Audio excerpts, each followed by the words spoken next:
You're watching the 420 Pace Network, found at 420radio.ca and paceradio.net.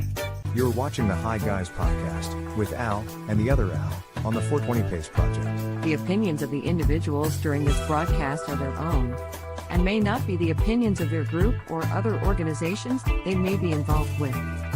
All medical advice during our broadcast is not a medical opinion and should be checked with your medical physician.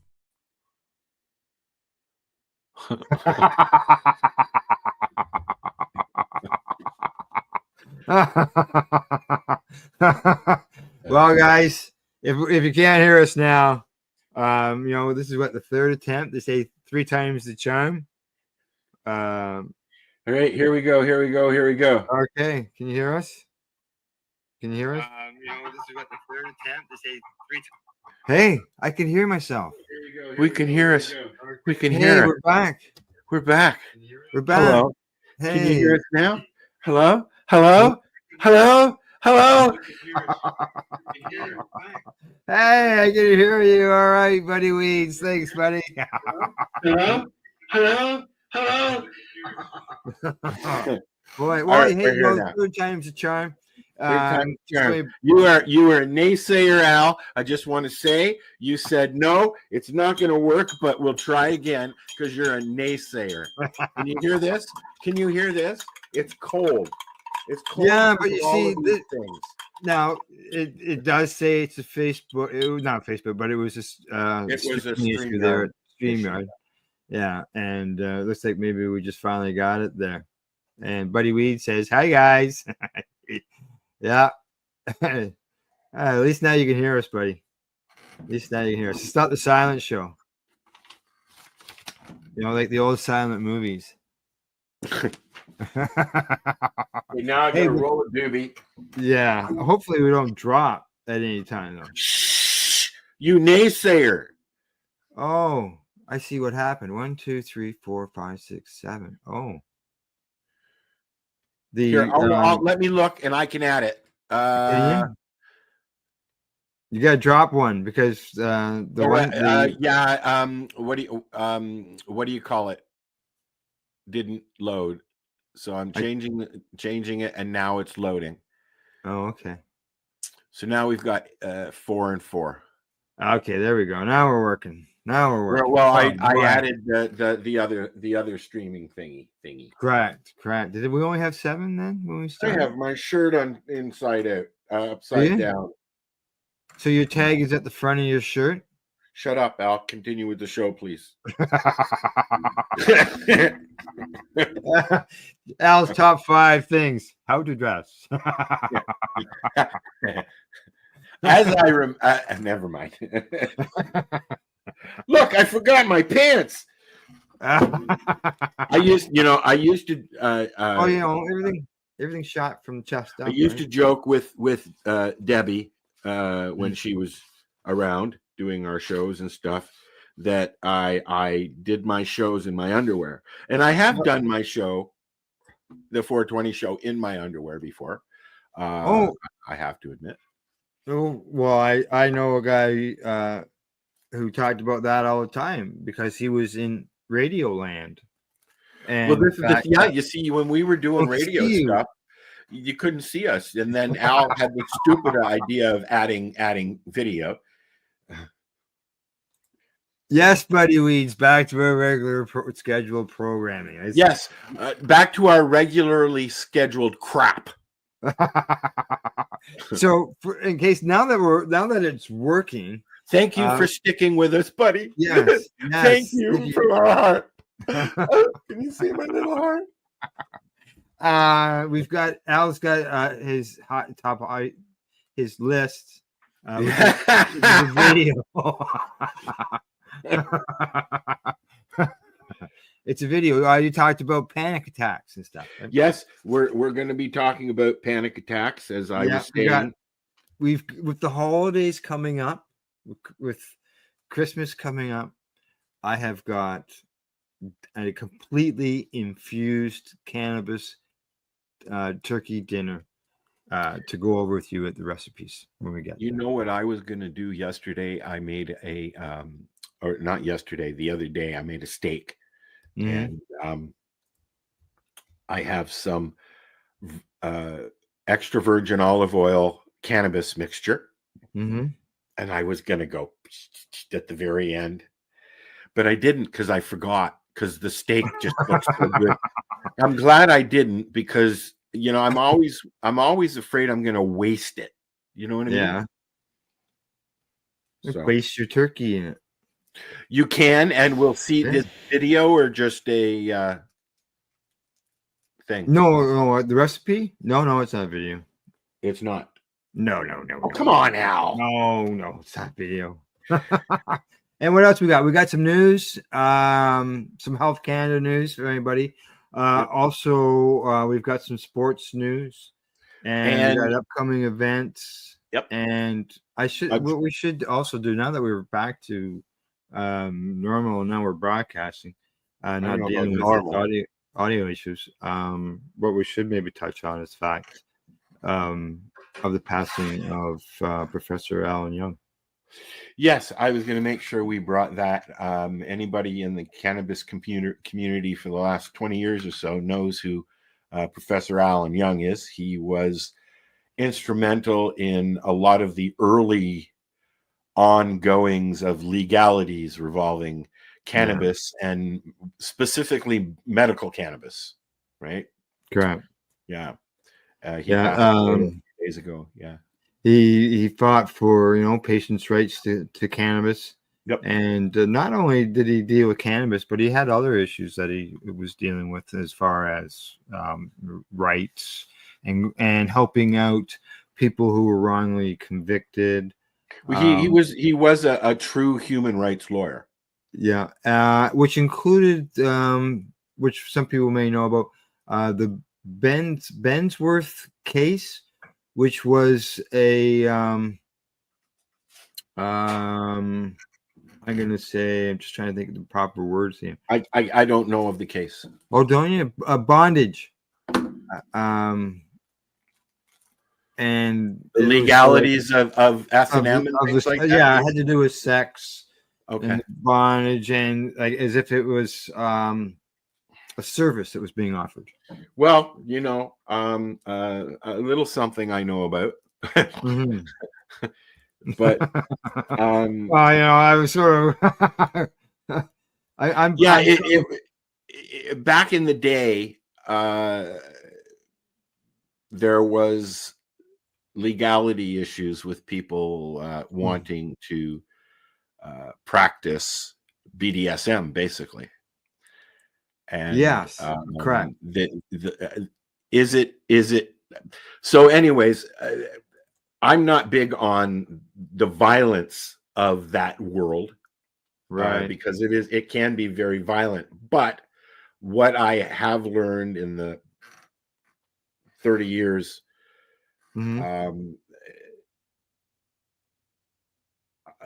that realm, when you are with a partner, a consenting adult, some people have the need for pain brought on by several different reasons. And in a safe, consensual situation, there really isn't anything wrong. I've sat there and watched play before. Right. And it that whole whips and chains thing, it does have a very artsy way about it. Okay. They feature it in photos and art, in books, movies, but most people, when you think about that life, it's ew, it's gross, it's mean, it's angry, but it's got nothing to do, if done right, about anger. Yeah. Now, this is some of the stuff that I'm just pulling up here on Wikipedia on him. Constitutional challenges to the criminal code, which included cannabis literature, drug paraphernalia, Well, people don't remember that, at one time it was illegal to even have paraphernalia. You get pulled over or told to stop, police, and you've got a bong in your hand or a pipe in your hand or some pot in your pocket. You're, Right. big trouble. You used to be in big trouble. Now we walk around. I know people who walk out down the street. Amy Brown has been walking around with a bong in her hand for 15, 20 years. Yeah. He's been helping individuals with mental health disorders, helping the incarcerated and wrongly convicted. He's been involved in challenging state officials, working for victims' rights. And he's also a professor to many of the lawyers that are in the community now that we know. Correct. Jack and so many others. So I've met him I think once or twice at events. And same here. He's was a very nice man. He retired in 2018, is according to what it said there. Yep. It's sad, because as I just said this to somebody the other day. As I get older, I'm 61 this year, and I remember growing up and my mom being sad when all her people that she grew up with in movies and TV and news and all that start falling off. We used to watch generation. Yeah, exactly. We used to watch 60 Minutes religiously on Sunday, her and I. And then the original anchors started. Now it's Leslie Stultz and what's his name, Pilley. I can't remember his first name. Steve, I think, Pilley, are the only original hosts left. I mean, and that show's been going on for so long, but it's people are dropping off what seems like daily now these days. Well, yeah, we all go through a phase. Like I can remember one time, all our friends were getting married. Then all our friends were having babies, right? Yeah. All our friends are buying houses, and all our friends are moving away. Now all our friends have bad backs and shitty knees, and yeah. And we can't. And we sit around. We don't go for walks anymore. Right. Oi! All right. Nurse. Shall we get to the high list? Sure. What the fuck? What's the high list? Right. What are we doing the high list? Which is it? What was the video you talked about with I have panic attacks and stuff? Yes, I've got it. I'm working on it now. Okay, I'll start the intro. You ready? Okay, you let me know. You go ahead. Okay. All right. Start it. And I've got the video loaded here. Okay. Here's all 5 seconds of it. It's certainly high on the list. Now, I just want to say, I don't remember what I was going to say. So let's watch the. Watch the video. So I suffer from panic attacks. Unfortunately, fortunately though, because of my microdosing with shrooms, I don't get them as often as I used to. This used to be something that happens when I'm going out, when I'm about to go out, when I got an event, this and that. I have panic attacks. So I thought today that we would watch how to help somebody having a panic attack. It's 8 minutes long, so it's a little bit long, but yeah, hey, we'll sit here and watch it with you. All righty. I'm Joe Walls, and I'm a psychotherapist at My Therapy NYC. And today I'm going to talk about how to help someone having a panic attack. What is a panic attack? Over 6 million adults in America, that's roughly 2.7% of the population, have panic disorder and experience panic attacks repeatedly. However, as many as 1 in 5 adults may experience at least one panic attack in their lifetime. A panic attack is a sudden, intense episode of overwhelming fear and anxiety. A person's brain and body undergo a fear response, but without the presence of any actual threat. Essentially, a panic attack is a false alarm. The body of the sufferer is unnecessarily going into the fight, flight, or freeze response. Along with being frightening, panic attacks can be confusing, often with no clear cause or way to predict an onset. They may occur in high stress situations, but also when a person is calm or even when asleep. How to recognize a panic attack? First, it's important to note that a panic attack can often resemble a heart attack to an outside observer, or even to the person experiencing it. When encountering someone who seems to be having a panic attack, you should first try to determine whether the symptoms have a physical cause or are the result of heightened anxiety or fear. Not everyone experiences panic attacks in the same way. If you know that a friend or loved one experiences panic attacks, it can be helpful to ask them what symptoms they experience. Generally, panic attacks last 5 to 10 minutes, often reaching peak intensity by the 10. Some can last as long as 30 minutes and consist of multiple attacks, one after another. Also, the person experiencing one may lose their sense of time. Here are some of the symptoms that may be part of a panic attack: abdominal distress, chest pain, chills or hot flashes, a choking sensation, dizziness, feeling like you're going crazy, like you're dying, feelings of terror, dread, or doom, heart palpitations, numbness, shaking, shortness of breath. What to do to help someone who's having a panic attack? Remain calm. It may be scary, but try to stay calm.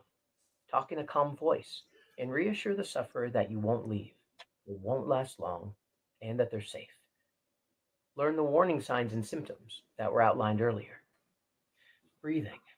Engage in calm, slow, normal breathing that the person can mirror, but don't call attention to it. And do not use a paper bag.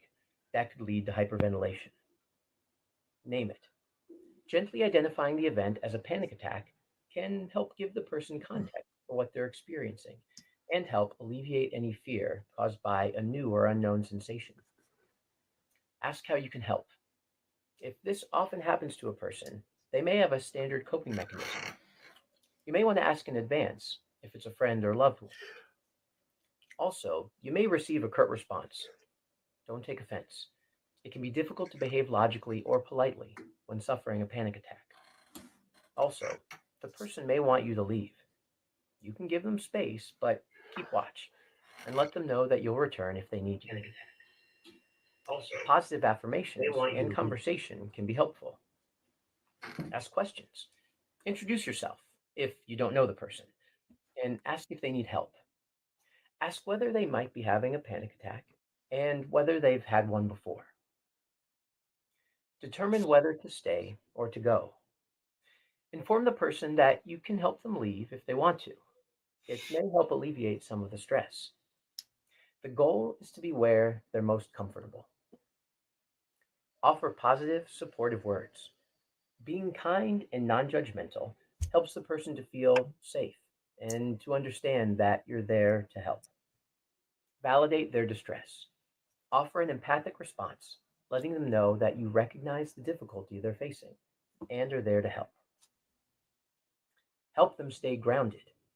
Assist the person in focusing on what is really happening around them rather than what they fear they're feeling.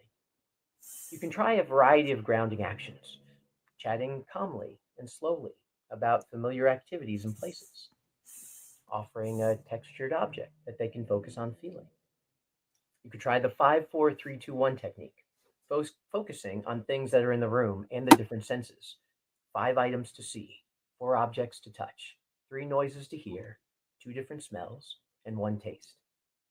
Focus questions. What's the day of the week? What's your location? Who are you with? Moving and stretching. Physical touch, if they're comfortable. Repeating a calming or helpful phrase. Simple math. Count to 10 or perform relatively easy calculations. Sitting down in a comfortable chair with feet on the ground. Respect their needs.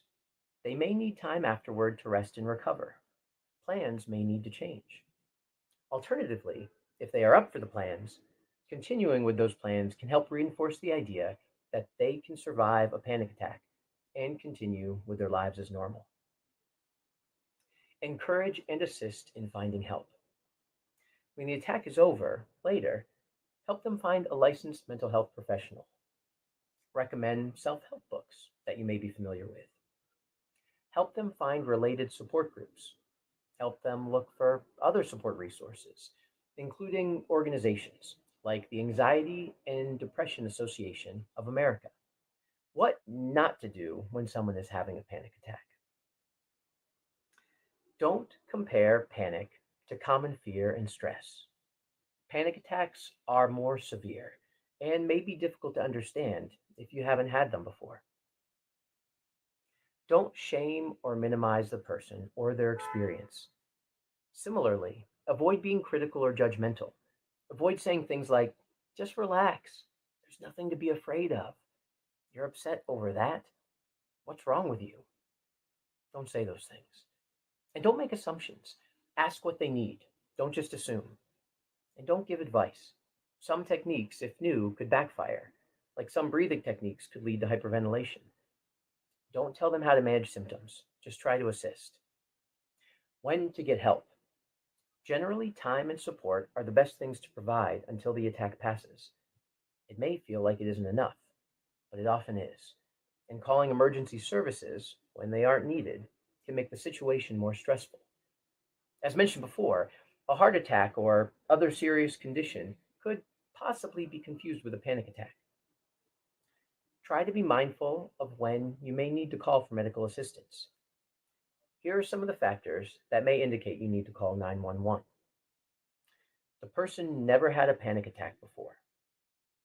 They're experiencing chest pain that feels like squeezing, not stabbing, and it moves to the arms and shoulders. They're experiencing chest pressure that lasts more than a few minutes. Their symptoms last for more than 20 minutes and get worse rather than better. They're vomiting. They're losing consciousness. That brings us to the end of our discussion today. Remember, panic attacks can be very frightening and stressful, both for the sufferer and for someone witnessing them. I hope you found this video helpful, and I'd like to invite you to share your comments and thoughts and questions below. And for more information, check out our website at mytherapynyc.com.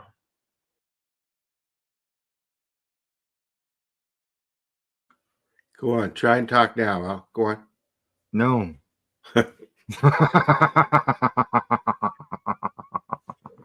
So very good information there. Yeah, I think so because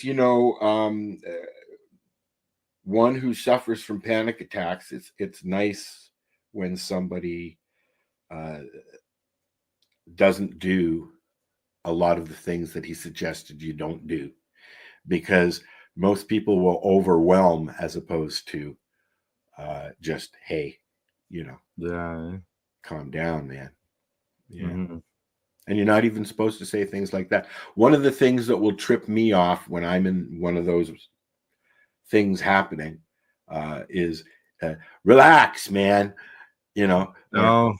You need to chill out, dude. Like, because I'm sorry. Once it starts, it will keep going unless you calm down. Yeah. But hearing that you need to calm down doesn't help. Doesn't help you whatsoever. No. More about trying to cope. Yeah. You need to. It's true. Now, can cannabis help with you in your panic attacks? Yes, but it can also make it worse depending on the strain. Okay. Depending on the strain. Do you find that that they don't help if it's particularly like a sativa based strain? No, because there are sativas that act like an indica. Correct. And there are indicas that act like a sativa. And my only if cannabis is setting you off the strain that you're using, one of the reasons I get more than one strain when I get is because when one strain's causing issues or not helping relieve another issue, I'll mix it.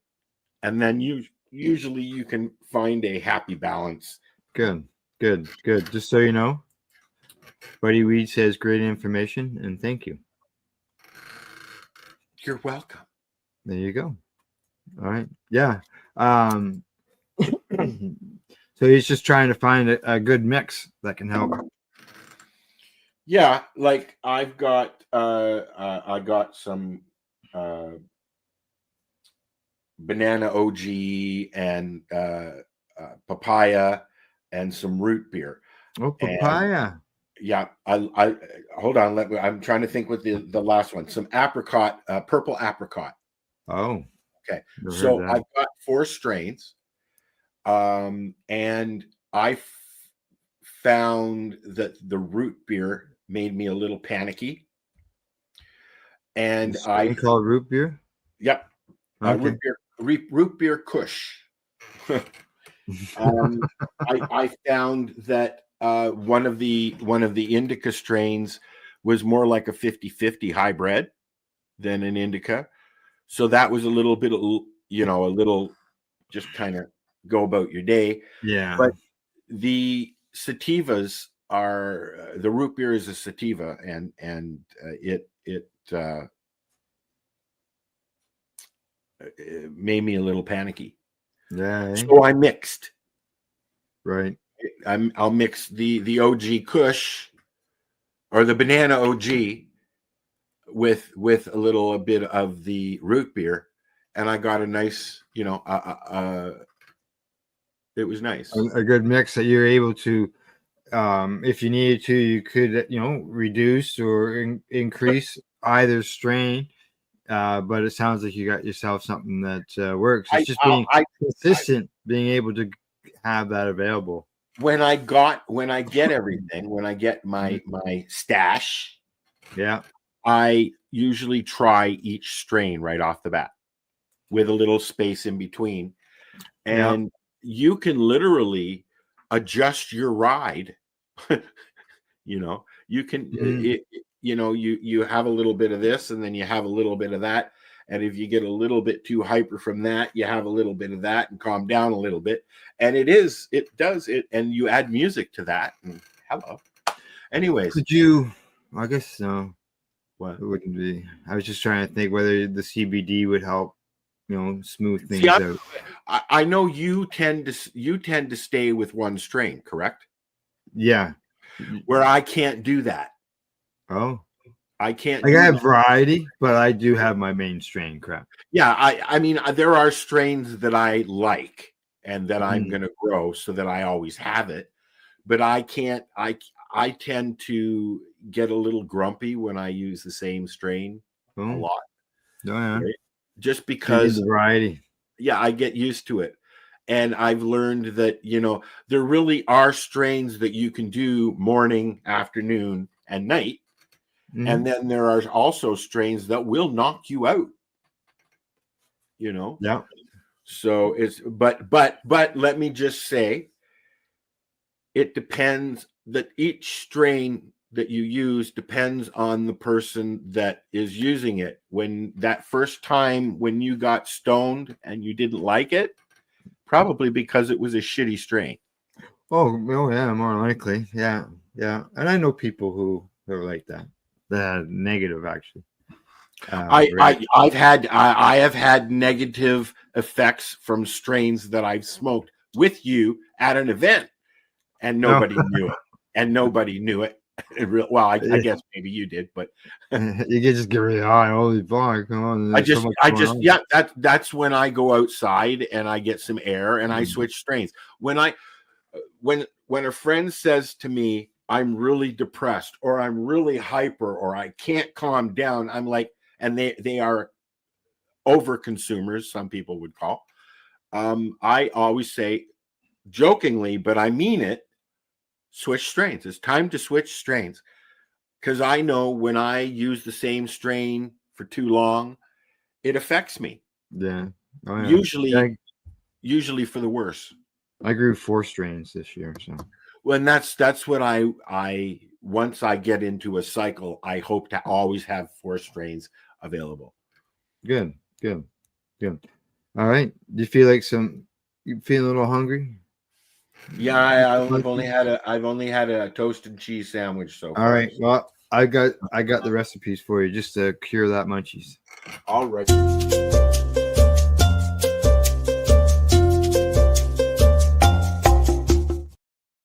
Cha cha cha. Cha cha cha. That's right. So today, being that Christmas is just around the corner, another 2 weeks? Actually, 2 weeks today.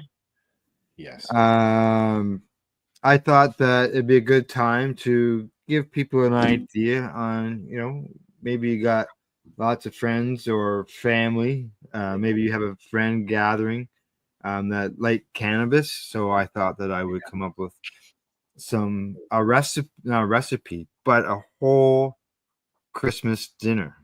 And everything infused. Right? Anthony and I can't remember her name in Hamilton used to have suppers where you could go. Yeah. And what's her name? Her? She does the canna crawl. She's a chef. Yeah, I know. but anyways, and Danny Raposo, who is was a runner-up on MasterChef Canada, I think it was. Wow. He also makes full meals. Yes. Yep. He also has he's in Portugal now, I believe, and he has a lot of cannabis dinners that he makes. All right. Yeah. Good stuff. Yeah. Well, so I've got a dinner for you, Al, right here. All right. See, right there. There's the turkey sitting on the front cover. Grassroots Advocate. That was the magazine that Pace put out. And you can see cannabis infused turkey dinner. Yeah, I'm looking forward just to go that. straight to it. All right. Now, because the fact that, Al, do you really want to cook a whole turkey? Maybe not. So yes. No, hold on. Yes, you asked a question. Let me Sure. fucking answer it, man. No, I want to answer it for Sorry. you. Go ahead. Now you lost my train of thought. I enjoy turkey to the point where I must have extra for sandwiches. So just do the whole fucking turkey. Just do the whole turkey. He takes the whole turkey. All right. Yeah, there we go. Buddy says, all right. Infused Christmas dinner that will make the holidays happy. Exactly, buddy. Exactly. So here we go. Here I've just used a piece of turkey breast because I was looking at more of 1 or 2 people versus somebody who doesn't need a whole turkey, cooking a whole turkey when I wrote this. So yeah, there's the turkey. You can see it there. Look at they put the butter right on top of the piece of turkey. You know what? I watch a lot of cooking stuff. Yeah, and a lot of people do that. So cooking with can of butter, if you're going to use butter anyways, might as well. Now there's cannabis infused stuffing. Oh, it takes 1 cup of infused oil in order to make that. So you've got your turkey, you've got your stuffing. Both of them are done using cannabis. And then you've got your rosemary cannabis mashed potatoes. Oh. Right. Followed by, and they use canna cream in that one. Followed by your easy cream corn that's infused with cannabis butter. I'm going to have to print this off, I think. And then, if that's not enough for dessert, you're having not my grandma's crispy apple crisp. I love apple crisp. Apple crisp. Until you get that piece with the apple core in it, and then you're like, you get to swallow it all down with your sparkling pear Processo Canna Punch. Not really a pear flavor. No, yeah. So there you go. That I'm looks going to yummy, put. Al. I'm going to put that website of Your duck is calling you. my duck is calling me. Correct. That's my phone. I figured. So I mean, I have done a little bit of cannabis cooking. I help Paula Mhm. at the lounge. We've had the gal that I was talking about in, and but I've not made a full meal. I play. I've made cookies. I've made. I haven't done ice cream yet. No, you're right. But I've made cannabis treats. I've made mushroom treats. Hmm. But you, sir, have taken it a little bit further, and you have a chocolate machine that you infuse chocolate and put it in. Yeah. Yeah. We would have a chocolate fountain, and we would melt Oh, cannabis and cannabis butter in with the chocolate in the fountain, and it would just flow out of the fountain, and you just dip your fruit or whatever you wanted to dip into. okay, Usually you it need was to fruit. stop, or I'm going to turn into Homer Simpson. Oh, it was so good. I'll tell you, it was great. But yeah, I've cooked a lot of different things, just at home. And I just basically if a recipe or whatever called for butter, I just put canned butter in it. The Now, same. how's the wife feel about edibles? For herself, Yes. she knows go low and slow. So she doesn't mind edibles now and then. No, it's not as if she eats any or anything Yeah. like that, but it's not as if she hasn't, right? See, my issues with the edibles that are available out there in the market, and when I say in the market, I mean Mhm. everywhere, both legal and illegal market, or the indigenous market, or whatever you use. Most, unless otherwise posted, most gummies, candies, pops, drinks are made with isolates and distillates, which I don't Distillates. like. Correct. Yeah. You've said that before. You don't like them, No, I and don't then like. a lot of that is sugary stuff too, right? Which I also have to. Yeah. Diabetes, right? No, it's Yeah, you gotta watch that. Diabetes. Yeah, you gotta be careful for that for sure. No, Remember? Go ahead. that's what's nice about the THC base that I get from Legacy 420. Just put it in what I want, right? If I want to put it in some yogurt, I can just put it in some yogurt. Yeah, but is that a distillate, or is that made from Full cannabis? spectrum. It's full spectrum. Yeah, Yep. that's what I try Yeah, and use. The higher the dosage, The more expensive. no, you can, the taste, the cannabis taste is there. Oh yes, of course. Because of it being, yeah, it's not a distillate, man. She's not. It's Yeah. it's all about how it's made, right? Yeah. Right? So yeah. okay. So the recipe's done. Anything else you wanted to touch on, food wise? Ding ding ding ding ding. Let's hurry up and get with this shit. I'm getting hungry now. You get Lunchtime nears. the lunchtime near, so it's still another hour away, man. Okay. First, okay. From there, we'll move on to the next segment.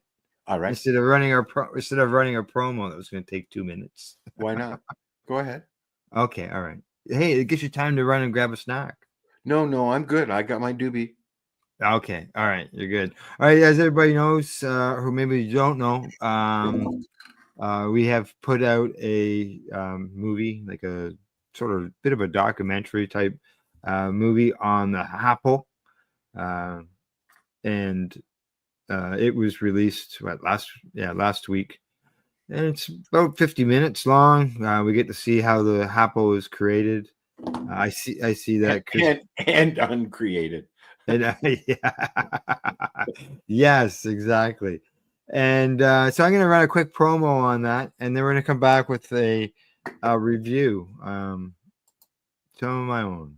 So we'll talk to you in about 2.5 minutes. This, guys, is a BT bottle with a little straw on the end of it, okay? Back in the day, we used to have glass bottles, soda pop in glass bottles, okay? Soft drinks.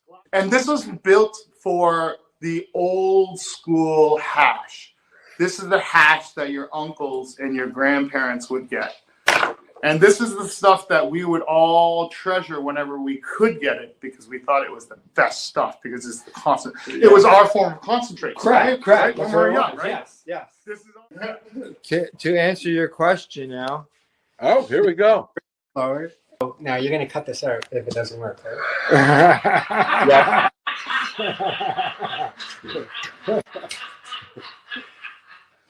you just cut it out now. These are the 3 tools I use to form and shape the happers.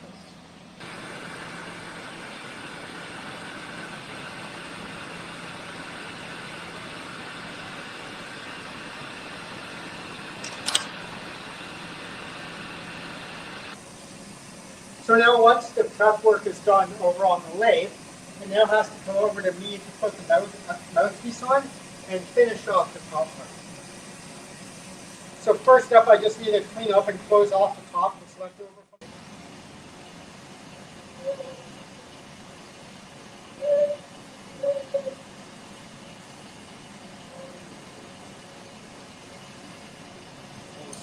First thing I'll do is I will heat up the corner and I'll push in the Maria, which is the circular love that acts as a stopper.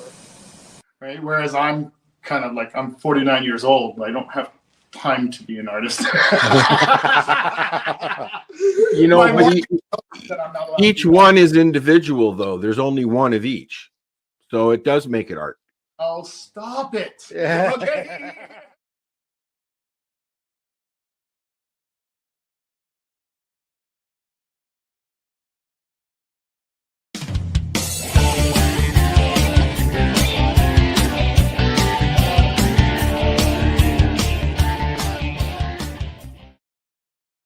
Hey, where'd you go, Al? Sorry. All right, you're coming back. All right, yeah, the Apple promo there. Let everybody know it's available. It's on YouTube and on our Facebook places and everything. And you need to watch the documentary to find out. Hey, what happened? That's right, exactly. Because what does happen with that apple and that nail? Just so you know, Buddy Weed says it's time to infuse lunch. All right, Buddy, we'll work on that. See, maybe next week's show. And he says, great work on the apple video. Thanks, everybody. Thank you. Hopefully you got to see the whole video, not just the promo there, Buddy. Maybe let's post a link to that video. We'll post a link to the video. All right, I'll do that during the show because I haven't got it in front of me right now. Here, I'll get it. Oh, okay. I don't even know where it is. It'll be on my YouTube page, so I'm on my way right there right now. It'll be on the 420. It should be on the 420. Yeah, I will get it. You keep going, page and I as will well. go get. I'll get. Yeah, I've got it. Huh? You got it? I thought I had it. Hang on. Let's see, we're live. I'll see if I can find it real quick. Oh, okay. So you can keep going. Oh, there it is. I got it now. All right. Jesus. All right, and I got the You knew link. where it was. So I'll put the link in the comments, everybody, for you to watch. You catch the video, the full complete video of the apple. We go through all the steps of the creation of it, from the shape to watch him make every piece and how it's done. There's questions and answers through it, and you'll get the answer to that video there with the nail. I think you'll be surprised. Excuse me So, one yeah. second. All right, you leaving? Okay. Apple video. This is what I'm typing in the chat here, folks. Comments. Okay. And there we go. She actually came in and ate his food while he was eating it. The cat came in and No, ate. the dog came in and ate his food while he's got his face buried in his bowl. Oh. Okay, so I've added the Apple video there. Awesome. Thank you, buddy. All right. Now, product review. I did run that video. What I've done is another strain, a strain that I grew this year. First time growing it, so like last week. This one is called Cherry Dragon. You can see my bud. Got a little bud here. Nice. Smells like a bud. And it's the first time, like I said, I grew it. The good thing, you can grow enough cannabis for a year off of one plant, no problem. No, really, you'll have to send me some information. Yeah, I'm gonna say she's a 2-pounder. Really, and how big was it? Probably about I'm gonna say around 7 feet, maybe 7.5 feet. Yeah, Wow, dude. big and round. I actually posted a video of it on Blue Sky of it getting caught in a windstorm out there. You know, just basically. Is this one of the ones that broke? No, it didn't break. But I'll tell you, it was friggin' swishing and slamming around, and I'll see if I can pull it up here and just show it to you on my phone. I'll have to should clean my phone. And but it was just. I have I got cookie stuff all over my. Yeah, yeah. It's just crazy. Get slammed around out there, but hey, they survived, right? I was always worried when I went home for a week if I was going to come back to them, blown over and at the farm, I never had any issues at all. They just sat there and did what they were supposed to do. Oh yeah. We get, as I was saying to Al earlier, we get 100-kilometer winds here because I'm like literally maybe a mile from the edge of the lake. Yeah. And Lake Superior is the angry lake. So I've got 2 panels from my greenhouse that have blown out. Yeah. And they were in there 5 feet tall, big buds on the top, and they made it. They made it through anyways. Right? Yeah, it sucks when they break though, I'll tell you. Yeah, but you figured out a way to repair it. Yeah, I did. Okay, here's the. I don't know if you can see it here. Oh yeah. Wow.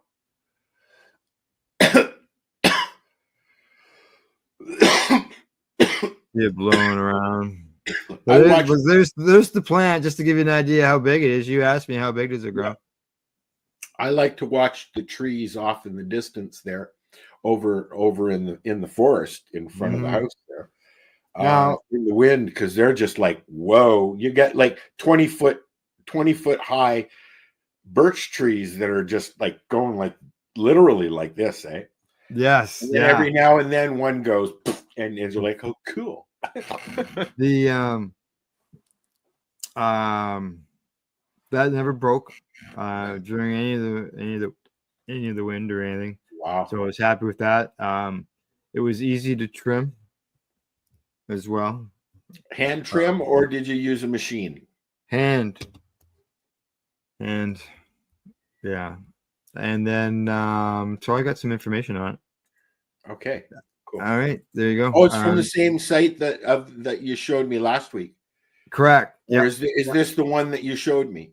No, that was a different one last week. Okay. Last week was Trophy Wife. This week is Cherry Dragon. And are these feminized or regular? These are regular seeds. They're $6.50 a seed, as you can see. Same as the other one. Yeah.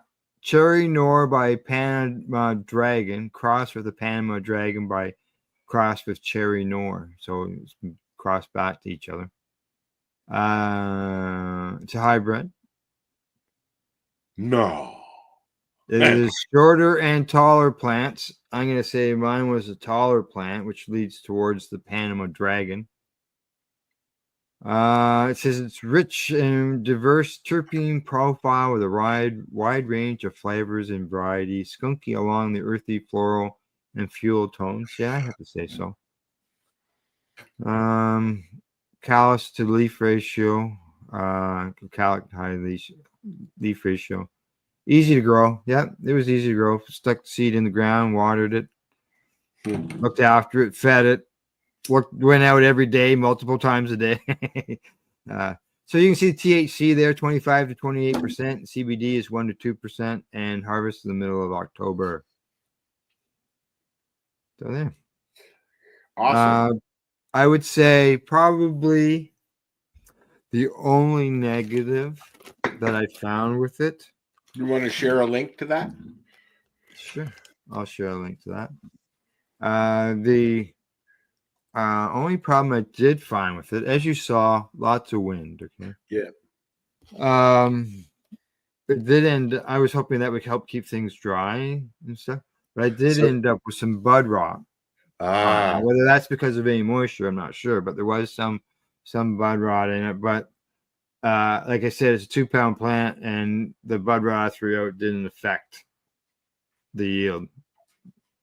Good. To that point. That I threw it out or gave up on it or anything like that. Okay, so I'm gonna throw that. My horse just walked past the door. What's that? My horse just walked past the door. Oh, did it?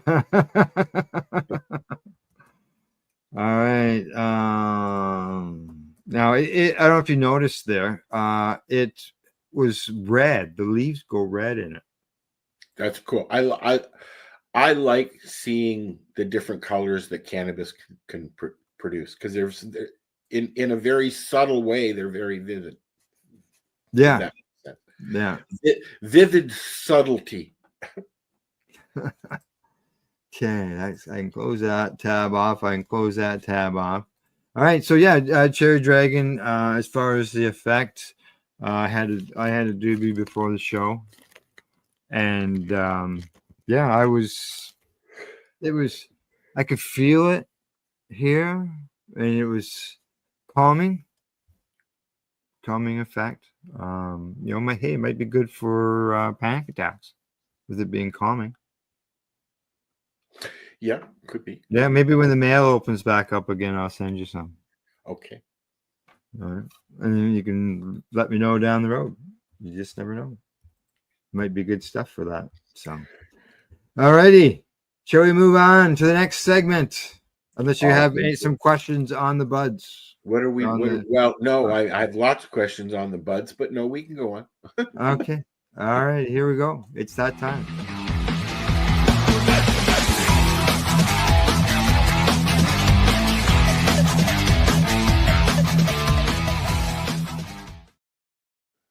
Otherwise known as fake news.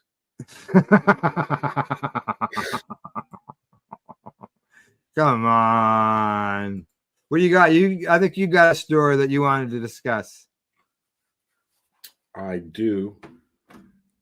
Which one was it? Oh, the driver one. Yeah, that was the one I think you wanted to do. Correct. Yes. So I've got. Now we might get in trouble for this. We might not. I've got a little video that's 2 minutes long that is about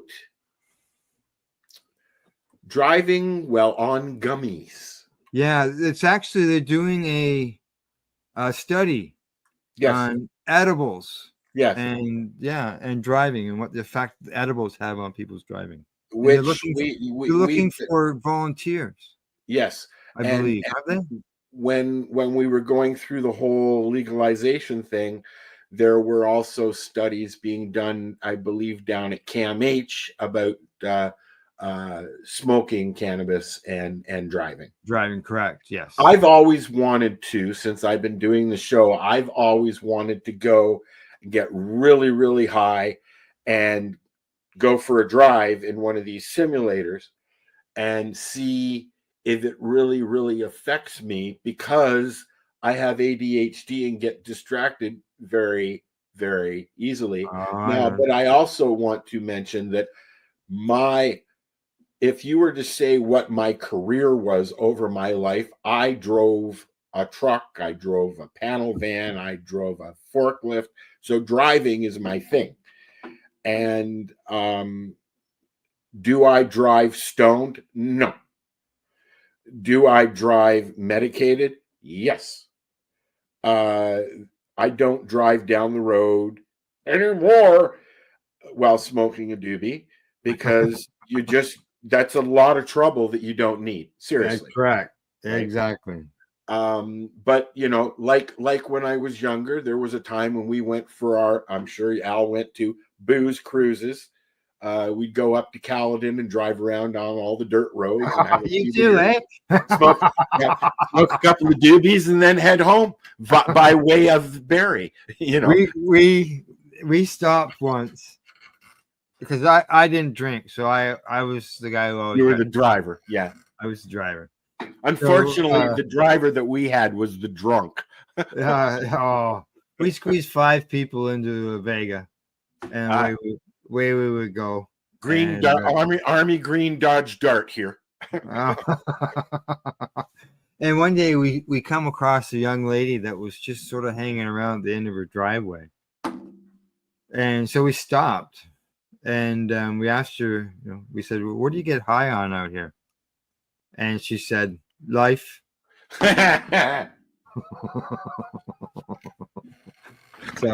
there you go. All right, run your video. All right. Oh! Every time I go to run something, that real player pops up. Yeah. There's a lot of research on smoked cannabis and the impacts on driving, but very little on the effects of edibles. University of Saskatchewan professor Alexander Krizel is readying the next study happening at the Driving Research and Simulation Lab. He and his team want to feed people weed gummies and test their driving skills while stoned. They do it using a special driving simulator to perform basic moves like changing lanes and merging. We also have a battery of tests where we can look at how people can think, and we kind of stress them out a little bit to see how well they perform under a certain amount of stress. And that kind of gives us a good indication of how much the edibles are impacting their ability to think and drive. The study is co-funded by CAA. According to SGI, more than 1,500 people had vehicles impounded and licenses suspended after failing roadside THC testing last year. The Auto Club wants to use the study in a future national campaign aimed at young drivers. There was a CAA poll that showed that young drivers think that they can drive just as good or better when they're high. So, and that's increased by 10% since 2021. So there's a real need for research. They are still looking for people to sign up, specifically those between 19 and 30 who have not consumed cannabis or other drugs for at least 3 days. Yeah, we'll actually see how long the effects last and how pronounced they are. At what point is the height of the effects and when did they start to taper off? We do know studies say the effects will last up to 10 hours, but we really don't have any clue what that means for driving impairment. The study starts in the new year with results expected in the spring. Krizel says everyone who takes part gets snacks and a free cab ride home. Jeremy Warren, CBC News, Saskatoon. Now, Al. Yo. I have a question for you. Sure. Have you ever been pulled over for smoking and driving, or gone through a ride programming while while almost consuming. I said almost because you had already, I know the end of this story. I drove right into a ride program while I was consuming. Yeah. Yeah. And what happened? But I didn't. What actually happened? It wasn't if I just drove up to the ride program, seeing the police officers. No, it was like, oh fuck, put this out.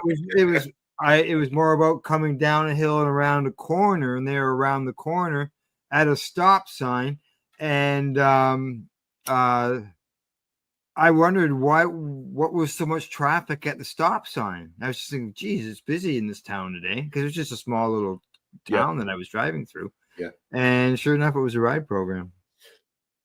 And I got busted. There was no driving against cannabis laws at the time. So I wasn't charged with DUI for driving while stoned on cannabis. Okay. I was charged with having possession of. So they didn't charge you with driving under the influence. No. They charged you with possession. Possession, correct. Yep. So you're a felon, is what you're saying. No, I've had a pardon. I went to a cannabis event and learned about a company that deals with pardons, so I contacted them. And so I got some comments here from Buddy Weeds that we should maybe throw in there. And he says that I have never been impaired by cannabis to the point that I could not drive. Now, drinking, on the other hand, totally different story and different effects. Correct. Oh, God, yes. Yeah. And he says that he's been through a couple of ride checks himself. And, over the years, there's no doubt about that. And he says he pulled out his medical license and they sent him on his way. Really, eh? Because normally, that's not permission to drive by having a cannabis license. Yes. Right? The same as a prescription. If you got a prescription for opiates, but you're taking a pile of them and you're stoned on which is one of the reasons why they changed the drink the consuming and driving laws, because one of the things they were trying to combat is the pills and driving. You take a handful of fucking perks and then go for a drive. Right. Yeah. Right. Yeah, exactly. All right. So from driving and eating gummies and getting stoned, we're going to go on to the next story, what happens to do with Health Canada. And they say that about 5% of cannabis purchases in Canada come from irregular sources. You notice it doesn't say illegal, it just says irregular sources. Uh-huh. And all the other headlines I was seeing was saying 3%. And I was wondering, why does Jack Cans got 5%? And I found out why once I read it and got into the story. And this is done through the 2024 Canadian Cannabis Survey. You can see it right here. Which they were asking the public to answer questions. Yes. Yeah. They say the amount spent per month on cannabis decreased from $73 to $63. Now, is that because of price compression? Because that's over 6 years, and as we know, the prices have gone down. Has it been 6 years already? Yeah. Jesus. Okay. Smoking cannabis remains the most common way Canadians consume cannabis. I think I will. Thank you. Yes. Yeah. But the proportion who report smoking cannabis has declined by 20%. They said in 2018, 89% of cannabis consumers smoked. That number has declined to 69% in the last 2 years. I think that's because the novelty is worn off. Yeah, and there's people are learning about the alternative ways I would think of consuming it, right? Eating cannabis products is the second most common mode of consumption at 57%, which is up from 43% 6 years ago. And vaporizing which includes vaping dried cannabis and extracts. And, I got a vape pen right here. Accounted for 37% of the consumption. Yeah, yeah. Okay, go ahead. The number of people who reported getting their cannabis from legal source in the first half of 2024 remained the same as the previous year, up 72%, from just 37% in 2019. Now, as I mentioned, some places are reporting 3% of the people don't get their cannabis from the legal store. Mm-hmm. What they've done here in this article, they call it irregular. So there's 3% of respondents in the survey reported getting their cannabis from an illegal source, while 15% got theirs from a social friend and stuff. Now, 2% reported getting their cannabis from First Nations community. So that 2% and that 3% will give you that 5% that's in the headline for the regular source. Now, I suspect that these numbers are much higher, to be honest. But yeah, well, these are the numbers that people have submitted to the government. Yes. But yeah, most people don't talk about it; they just do it. No, it's and just a lot of people would say us few that like to talk about it all the time. And some people would say, "What survey? No one asked me any questions." Yeah, well, yeah. And a lot of the OG cannabis community in Canada will say that, because you know what? I've been sitting here for 20 fucking years almost, and nobody's ever asked me to take part in a fucking survey. Excuse me. Yeah. Now, as far as I would be a key demographic, I would think. Yeah. And it might be that they just put out the notification, and it's just up for the public to see it randomly and do it. Yeah, correct. And they do it, the way they do it, though, is they sneak these things up so that you don't, like, oh, there's another survey. Oh, cool. Where is it? Oh, well, it ended yesterday. Yeah. I think I've done one. I've done one of these ones. Just like when they allowed members of the public and the community that they actually invited into these meetings during Health Canada's decision-making of legalization when it was coming forward.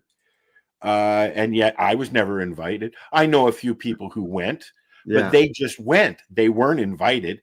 They invited doctors and lawyers and ex-police officers who didn't consume to make laws that consumers had to follow.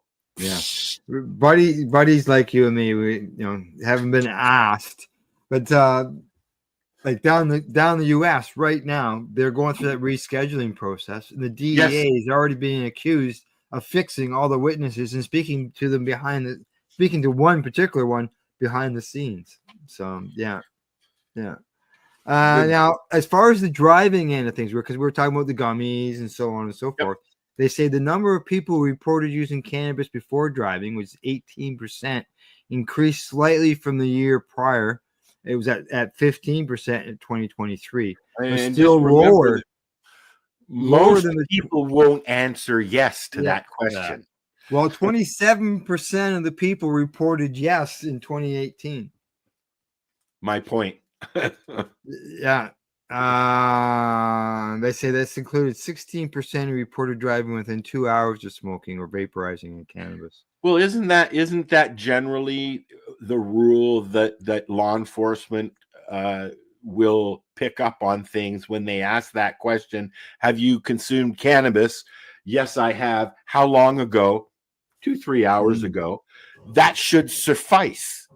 Yeah. If you're not acting like, hey man, no, I don't do that stuff, Now they say those who reported using cannabis in the last 12 months, 78% said they believe cannabis use impairs one's ability to drive.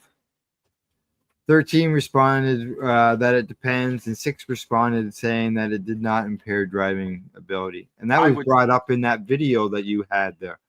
I would say that I would answer depends. Yeah. Because it depends on the individual. The are they a medical patient or are they just a consumer that consumes now and then? Mhm. You know, because I mean, I don't even want to incriminate myself, but you know, I wake up and have 6 doobies before I even go make breakfast. You know, is Yeah.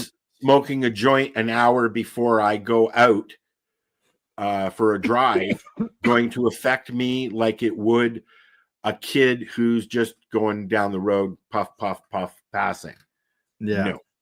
No. Buddy says that lots of people with very little experience with cannabis making the rules isn't very smart, and that's there was that, especially when it came through on the legalization end of things. But especially when it comes to new drivers or new With consumers. new drivers, that's your forte, Al. Not mine. Yeah. Like I've seen people get stoned off a 110 milligram gummy. Oh fuck! I've gotten ripped off fucking cookies before. Yeah. So yeah. I've 2.5. I've gone through. We were talking about panic attacks earlier. Right. I've called an ambulance because I thought I was having I thought I was having a heart attack. So I called an ambulance, and that H word came up, hypermemesis. Yeah, that one. It's the first thing, and I was just like, don't even. but the feeling and the sense, regardless of anything, the sensation was there because I consumed too much cannabis. And that's my body going, hey, you need to slow down. Right? Mm-hmm. So it does matter. It matters who you are. It matters the strain. And I mean, it matters the situation. Do I condone driving under the influence of anything? No. Just for legal purposes. All righty. We've gone from headlines. It's time for us to take a quick little break, and then we got 2 more segments to go, and that's some sports, and we got some events and entertainment still to come. So we'll see you in about 23 seconds. Are you looking for non-stop, continuous cannabis and psychedelic programming? If you are, then turn your browsers to 420radio.ca or paceradio.net, where you will find the 420 Pace Re-Rolled Saturday. Everything gets started at 8 a.m. Eastern Saturday morning.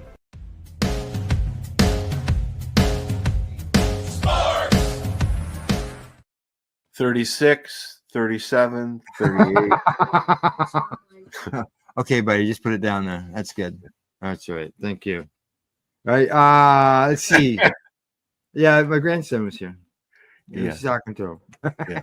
You got a live studio audience, All right. So, sports wise, David what's used up? to sit on the couch while we did shows when he was younger. He would sit, and I would have him sit directly behind me so you couldn't see him. He was just passing by. Yeah, and he was getting something out of the printer here. Excuse me, Papa. I'm cutting through. Yeah. Need something to draw on. So, in sports, there is a new league out. It's called the Northern Super League, and they've held meetings in Toronto. And what is the NSL, the Northern Super League? It is a new women's pro soccer league. So we got new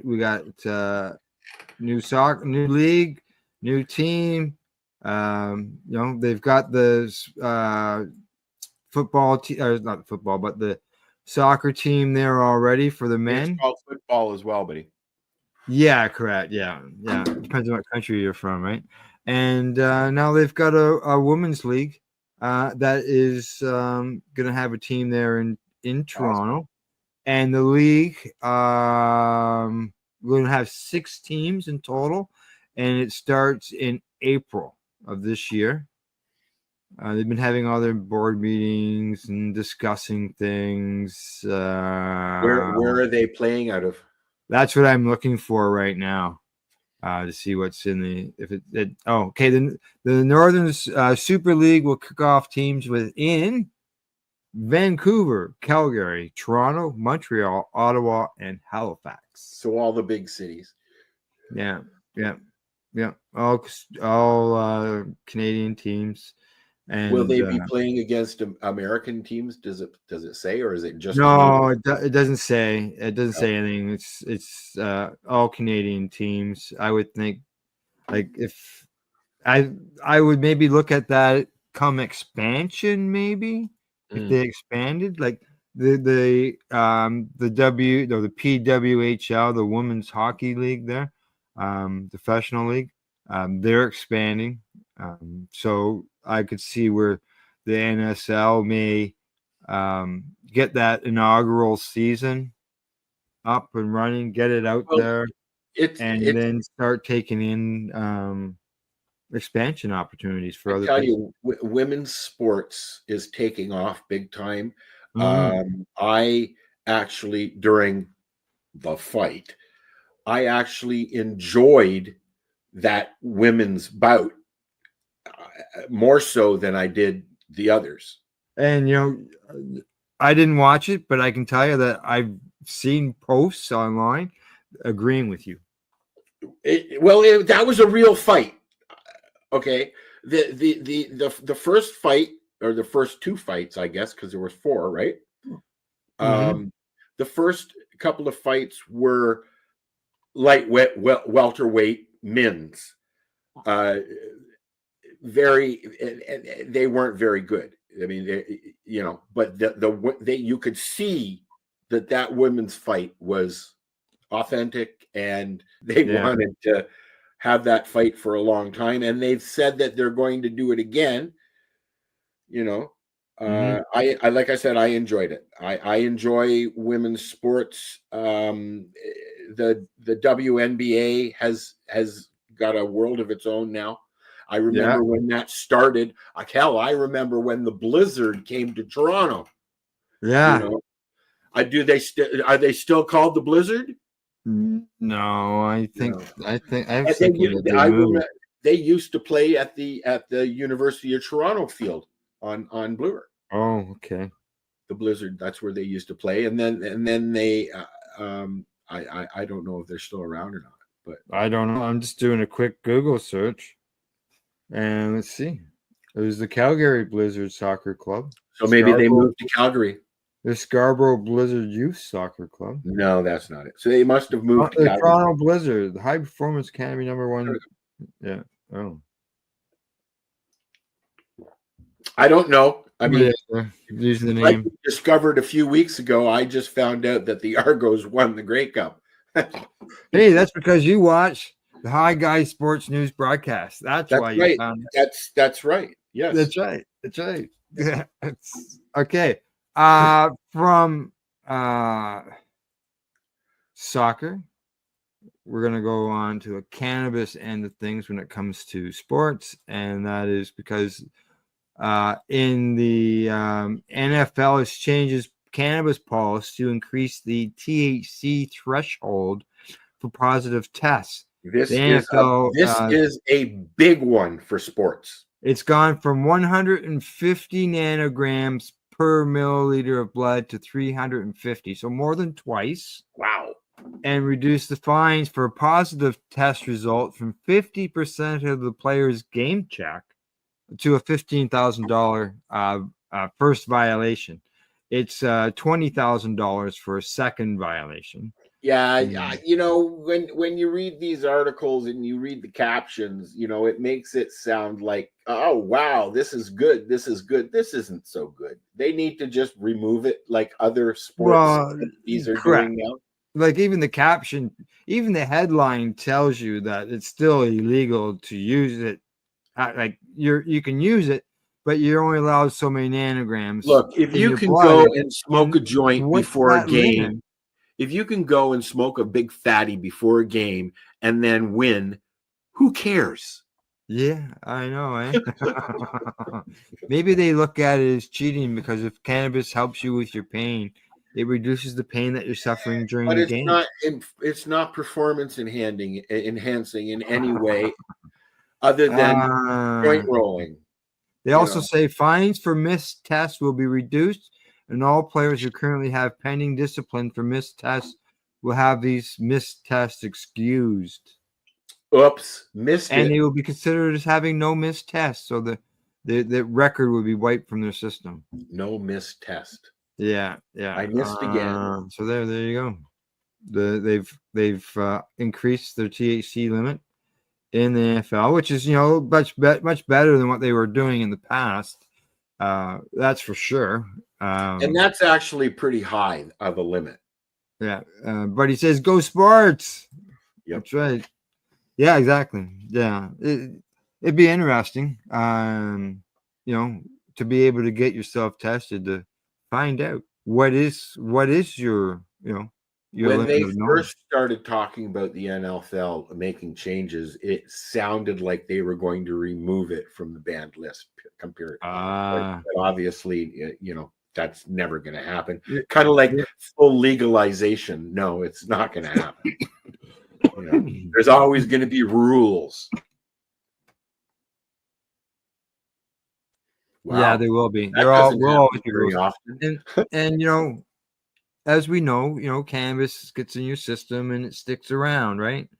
So on Friday, you go out, you do.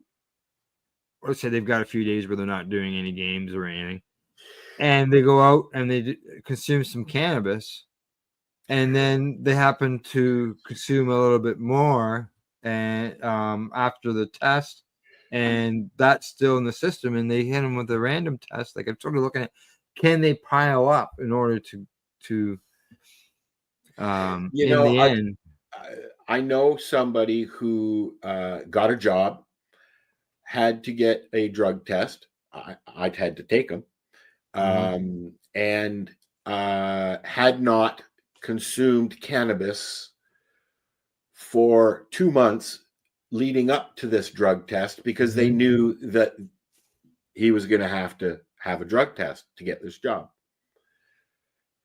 2 months, so that's 60 days, and he failed. Yeah. What I found surprising, he suffers from panic attacks. So a few days before we went, I gave him a microdose of mushrooms, not thinking. Oops. He's going with a test. We went to get his drug test done. Yeah. And he came back. He failed his cannabis test, but nothing came up for psilocybin. Let me explain why. It passes through your body within 24 hours, if not faster, because it literally passes through your body out your poop. Yeah, ours and THC is absorbed into your system. It's in your fatty tissues. Right? So it's not absorbed. My point is, the moral to my story is, it's not absorbed into your body as cannabis. Sure. And also pills absorb differently as well. So it'll be no disaster. You'll never know. You'll never know what people who pass the test. But it'd be nice. Well, yeah, you only know about the people who don't.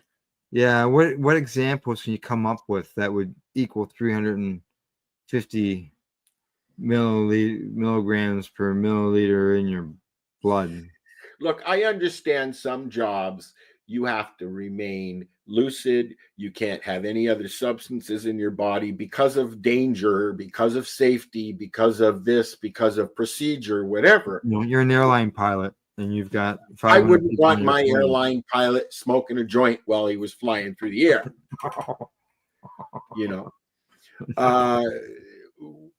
But yet, at one time, we know this now, a lot of airline pilots in between flights spent a lot of time in the bar. Yes, that has happened. Yes. So I mean, like, we've been dealing with this being under the influence crap for a long time. Yeah. Oh yeah. Yeah. Yeah. There's a reason. There's a reason for prohibition, you know. All righty. Anything else on the sports front? Nope. Nope. All right. On to the last segment of the day.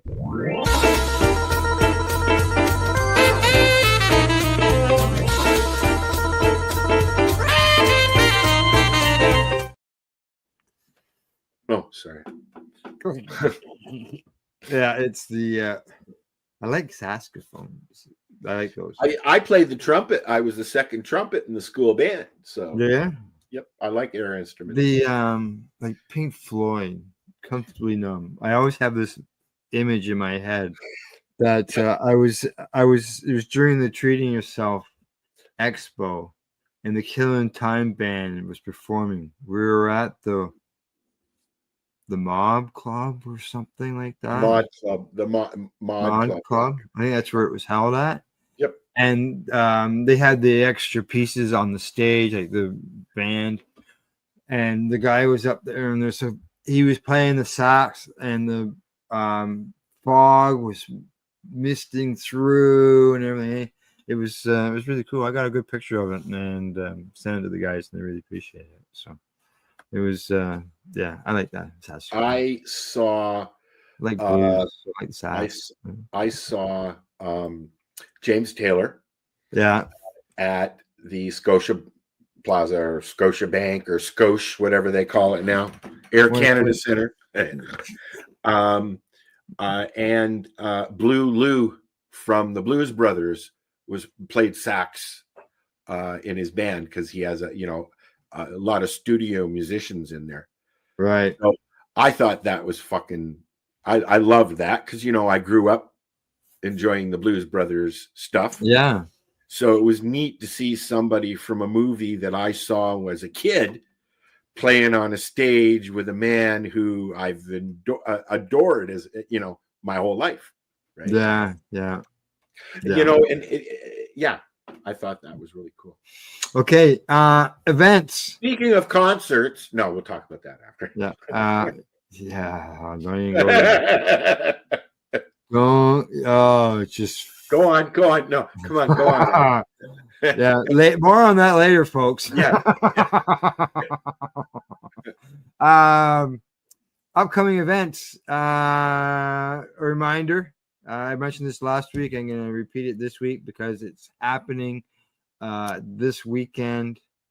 Yes, Saturday.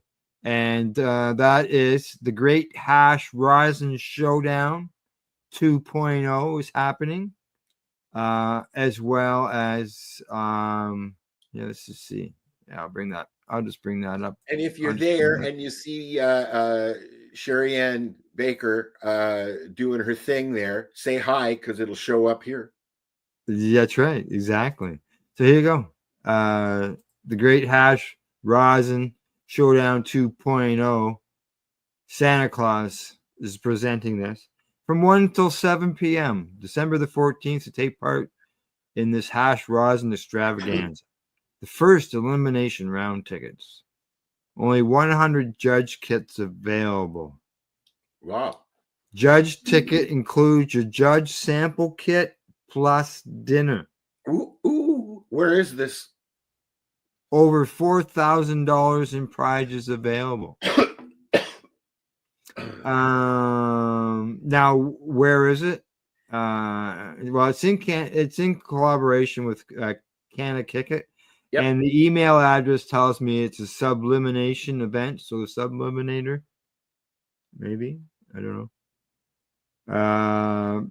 Time 1 to 7 tickets. Location TBA to be announced. Yeah, of course. Yeah. It tickles my butt now that I'm way up here and there's all these events have come back because there was nothing going on when I left because of COVID. Right. Now it all kicked up and I'm sitting way up here doing nothing. Nothing, I say. Well, I mean, I sit with these guys. I sit in Al's pocket. Right. So if you see Al at an event, look in his pocket. I bet you I'm there. You bet you're there. Exactly. Okay. moving on to the next event. As a reminder, Canna Crawl winter. Winter event. Festival, September the 14th. Music, food, 40 plus exhibitors, door prizes goes from 2 till 10 in Hamilton. And this will be in Ontario. Hamilton, yes. Yeah. And what else this got here? Event details, 2 to 10, blah, blah, blah. To 10. And for any law enforcement that may be watching, the event location, TBA. Yeah, and you know, it doesn't even say that in the information down below, but that's usually what it is. Correct. TBA. We used when we were doing our thing there at Gungeonistas, our weekend thing, Canicade. We would we didn't have to worry about that because we were always in the same spot, right? But there's a lot of pop-ups now. But you'll usually find that a lot of things in Toronto are now down at the, what do they call it? The dank. The dank forest. There's like 3 or 4 different places in Toronto now that seem to be hosting these events. And they're doing it quite openly again, which is really cool. Because I think we need that. We need these events. We need to be able to go out and sample them and be with the community. And you know, this isn't just about going to the store, buying some weed and going home and smoking it. You know, no, socialize. Culture of socializing and with cannabis is bigger. I mean, like how would alcohol consumers feel if you weren't allowed to go to a bar and socialize with your friends over a beer? Yeah. We can't do that. Yeah, or go to a restaurant. We have to do it here online. Yeah, go to a restaurant, order a beer, and then sit there and drink it in front of your kids. The first time I smoked a joint was in a hash bar while I was consuming a rum and coke with my mom. I was probably 12, 14 years old in there.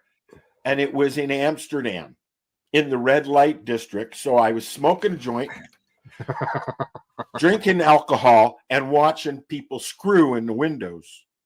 There you go. Yeah. I mean, quite literally. Yes. Yeah. Still goes on.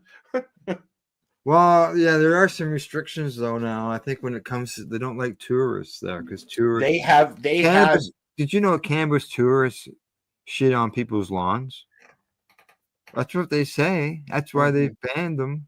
They have done due diligence to try and stop tourists coming into Holland and other cities of Amsterdam, where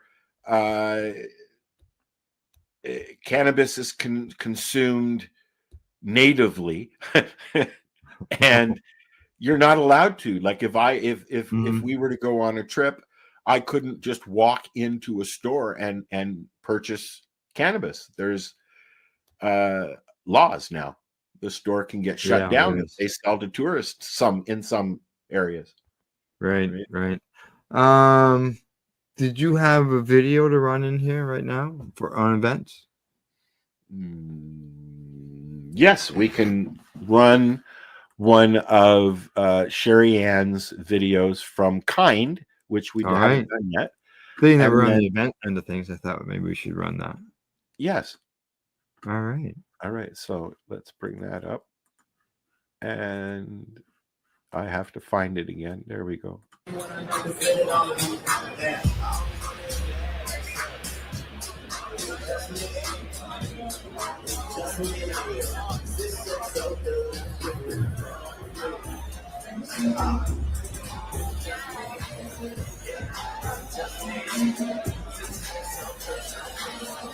it better? No. That's the red guy. Oh, we're drunk. No, we're not. Everything's red, alien-like. Yeah.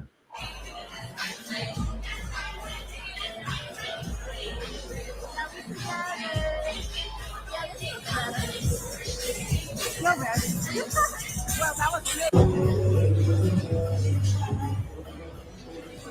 I've tried their stuff.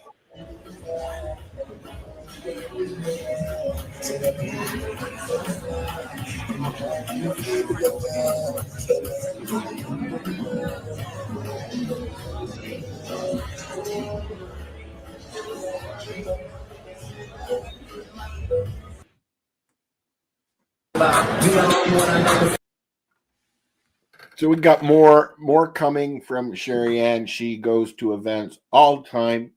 Yeah. And puts little things together, and we're going to start packaging them a little bit differently so that we can actually enjoy a clip. I noticed in that one, it kind of looked like there was a Christmas tree. I guess winter, right? Yep. Winter, yeah. Also, that is a legal event. It's a legal one, correct? Yes. It's a legal event. So the difference between going to what was the other one?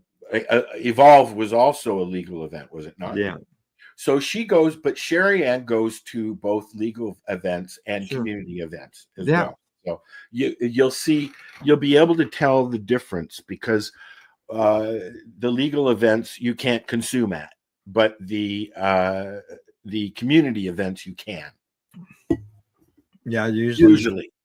Yeah, usually, yeah. Yeah, exactly. So although there are now, I should correct myself because as of a year ago, they've been having smoking areas at the larger events. Okay. Like Grow Up and what's the other one that we're going to in March?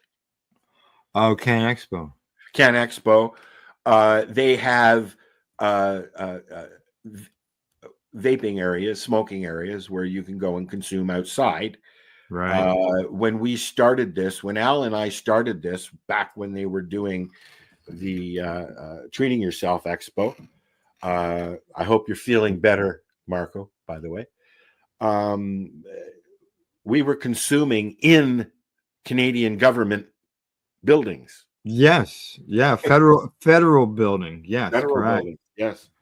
Yeah. And Metro, because the Metro Convention Center is Toronto. Right there, man. Right there. And now we have a vaping area where we can go and vape and consume. We're not out by the dumpsters anymore. That's where the tobacco smokers go. All righty. Anything on entertainment wise? Any video movie that you watched that you want to? You know what? I watched a movie. I don't have a clip for it. I watched a movie. I mentioned it last week called Conclave. Yeah. And I don't know if you know what a conclave is. It's the choosing of the next pope when the pope before expires. It's a fictional movie that they've included a lot of factual things in. Okay. Yeah. But it's more of a thriller than anything. But it was really good. And because I enjoy history stuff, right? Right. So I enjoyed it. It was really good. Good. You see that Buddy says that I am consuming everywhere I go, regardless of the rules. The only rule that I follow on consumption at all of cannabis is if it is legal to smoke a cigarette in that spot, I'm going to smoke a joint. Right. Yeah. Now I know of a place. I know of a place. It's actually a Legion that has a sign at both doors saying no cannabis smoking or vaping allowed. Yes. Within 10 meters of the door. Yeah. I mean, what? It's close enough to the sidewalk that you could actually have to leave the property. We had an event here in Terrace Bay. It's a yearly event, and it's basically, the fall fair or whatever you call it. And it says right on the website, this is a smoke-free event. I mean, I understand that they're staying within the law, but yet to say no smoking or vaping, tobacco would be fine by me, but the law states that if you can consume tobacco, you can consume cannabis. Yeah, but in that sign, that scenario where it says no smoking allowed, that covers can't both do either. cannabis and tobacco. And it doesn't matter if you're medical. Yeah. Unfortunately, it used to. It used to matter, right? But it doesn't matter at all. The Canadian government still in 2024 still does not recognize cannabis as a medicine. They still call it marijuana with an H on their website. With an H. And they still say that we don't allow it federally, but yet as far as the entertainment end of things again, I've got one little article here of cannabis and entertainer that's doing something, and I just have to bring it up. There we go. Geez, we're going long today, buddy. No, I'm kidding. Yeah, I know, eh? Look at that. Snoop Dogg opens his first pot shop. Yep. So he's got his own stores now. Yeah, this has been coming for a while now, I think. Yeah, because I know he had his own brand going on that was connected to Tweed that I think is no more. But opening dispensaries with his name. Yeah.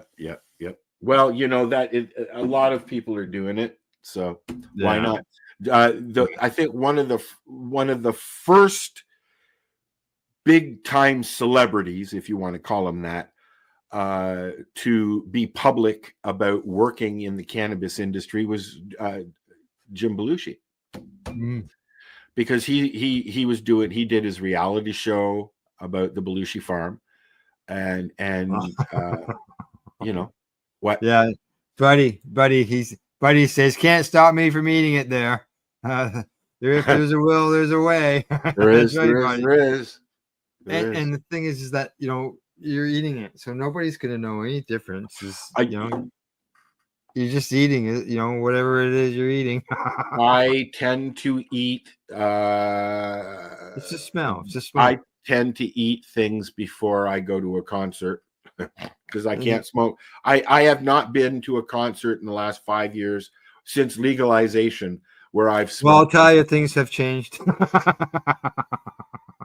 I'm sure.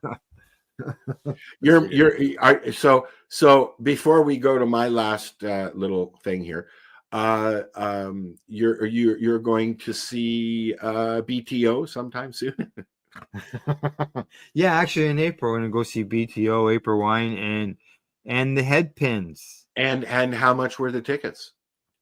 The tickets online, they list them anywhere from I'm thinking $70 to $125. Yeah, which is normal now. It's not. Just make sure you click on. Just make sure you click on the right link. That's all. That's all I can tell you, man. Yeah. Make sure you click on the right link because it gets costly otherwise. How much did the tickets cost you so far, Al? He doesn't. A few bucks. Let's just say a few bucks. I was gonna say. I'm gonna really enjoy it. It's our 40th. It's our 40th wedding anniversary. I've had a couple of things go on with tickets, but not like that. Oh, well, yeah, I'll tell you. I learned my lesson. But you'll enjoy it because I know this because I Bachman Turner Overdrive is Randy Bachman's group. He's had several. But he did this without Burton Cummings, and I saw Bachman Cummings with my pal, with David, before I left, which I thoroughly enjoyed completely. Did you? Yeah. You're going to enjoy it because they'll do old songs as well, of course. Oh yeah, yeah. And April Wine, Gail and I seen April Wine at the same venue And the head like pins, decades ago. the head And- pins you don't see around at all anymore. Like the head pins, like I went, holy fuck, flashback to the mid '80s. Yeah, huh? Yeah. We when I lived in Mount Forest, they had a And big because she concert. was always Darby Mills, she was always a rocker. Yeah. Yeah. I saw April Wine, Loverboy, Ted New or not Ted Nugent, Kid Mitchell, a whole bunch of Canadian old school rockers in Mount Forest, actually in my backyard, because my backyard, the fence on the other side was where they had the concert in the parking lot. And David Wilcox was there, and I had 20 some odd people in my backyard, and a big plume of smoke just wafted over the whole concert. What? It's just a barbecue. Sorry. Yeah, you're sharing. All right. Anything else in the entertainment end of things? I'm sharing here because I've got this little story here, right here. The Right. Musicians are collaborating on psychedelics and working with maps to promote and study. And they're using, one of the studies that they're doing is music and psychedelics. And so I'm scanning through here just to see who. I know that I saw Melissa Etheridge, who is in the cannabis industry as well, is involved. But I don't see a list here really. Of who? Boyd, Etheridge, Yitzy. I've never heard of those. Reggie Watts, Closey, East Forest, and MAPS president Rick Dublin, and of course Melissa Etheridge is the big name there. Yes. And she's been cannabis. She was dealing with, wasn't she? Dealing with breast cancer or something? She was in the industry before the industry got started, I assure you, because she's promoted it highly as a medicine, I believe. Yeah. Completely agree. That's what I said. I could be wrong. I was thinking that it was breast cancer, but there was some cancer involved there. Yeah. You know, as I've found doing this a while, most of the people who are in the industry now, maybe not so much now the younger people, but the older folks came into the industry because of the need for cannabis as a medical alternative. Right. Now, so I mean, I don't even know most of the people involved in these events now. Yeah, things have changed. Yeah. No, I sort of think it was a conveyor belt. People first get in on the scene, involved. They get all, do all the things and all that, and people shift along, and then eventually they just sort of drift away, fade away, and unfortunately, a lot of the older people in the community, 20 years plus, are buried now because they came into the community as a patient of some sort, and we've lost a lot of warriors, you could call them, who have been fighting for our medical rights in Canada for cannabis. Right. I think we're wrapping up the show the same way we got it started, and that's talking about those who were leading the charge before us, We started the show talking about Alan was one of them. Professor Alan Young, right? Alan was one Oh, of this them. is a good box end. John Conroy is another one. He's still very much alive, harvesting his forest mushrooms. Oh yeah, it's forest mushrooms and all the wildlife Oh, that goes by his cameras. It's quite the You stuff. know, one thing, just to end here, my thought here, one thing that I saw before the snow came down was a lot of lawn mushrooms. Yeah, up here, because they migrate in. I mean, I'm literally surrounded by I guess it's a boreal. Is it boreal? Boreal forest. Yeah, which is just another word for a rainforest, basically. Yeah, like we're a small town in the forest on the edge of the lake and in the middle of fucking northern Ontario. Yeah. We have a message from our buddy Weeds. He says, "Awesome sounding show." And for anybody who wasn't with us at the beginning, Buddy's been with us the whole time. And this is the third time we attempted to go live. Third time's a charm. StreamYard was having problems with the audio, and so we just kept trying and trying. And we finally got through. So, yeah, you have a great week as well, buddy. You too, buddy. And puff as well. So, all right. Yeah, I can do puff pass now. Look at this. Hey, yeah. Well, hang on. I noticed that there's quite the plume of smoke coming out of that fucking thing. I tell you, my Shatterizer doesn't do that. I think I need a new battery. This battery works great, and I've been switching cartridges all the way through the show. Have you? Yeah, cool. Yeah. This is about my first cartridge. Just I got enough of them sitting here. I've been switching strains and doobies. Well, that's what I'm doing. Yeah. You know, it's where we started as well in our discussion today, doing strains. So we got one more comment coming in. Buddy says puff pass as well. Bye, buddy. All right. Other than that, folks, I think that's it. You got anything else you want to say, Al? All right. Bye, guys. We'll see you all next week. Same time. Same Bye, place. guys. And I see that it's not there. So I'm going to go this way. Talk to you soon. Bye-bye.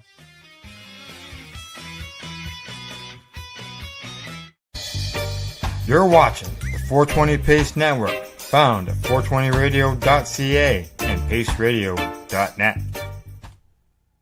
Are you looking for non-stop, continuous cannabis and psychedelic programming? If you are, then turn your browsers to 420radio.ca or paceradio.net, where you will find the 420 Pace Re-Rolled Saturday. Everything gets started at 8 a.m. Eastern Saturday morning.